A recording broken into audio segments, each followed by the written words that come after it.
சப்பாத்தி, இது குருமா. இதை தான் நான் பேக் பண்ண போகிறேன்.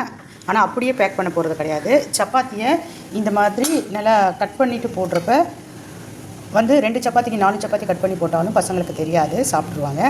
அதே மாதிரி குருமா குழம்பு வைக்கிறப்ப நம்ம காய் போட்டால் அதில் எடுத்து வச்சுருவாங்க. மத்தியானம் ஸ்கூலில் சாப்பிட்றப்ப வீட்லையாவது நம்ம பார்த்து சாப்பிடுங்கன்னு சொல்லிட்டு சொல்லுவோம். ஸ்கூலில் வந்து பார்த்திங்கன்னா அவங்க நல்லா வந்து ஏமாற்றிடுவாங்க. அப்படியே டிஃபன் பாக்ஸில் காய் எல்லாத்தையும் எடுத்துகிட்டு வந்துடுவாங்க.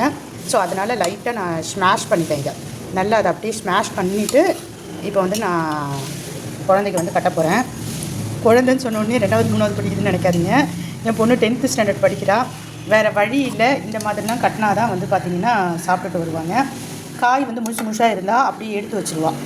அதனால் இந்த மாதிரி லைட்டாக ஸ்மாஷ் பண்ணிவிட்டு எடுத்து வச்சுருக்கேன். சப்பாத்தியும் இந்த மாதிரி கட் பண்ணி போட்டு வச்சுருக்கேன்.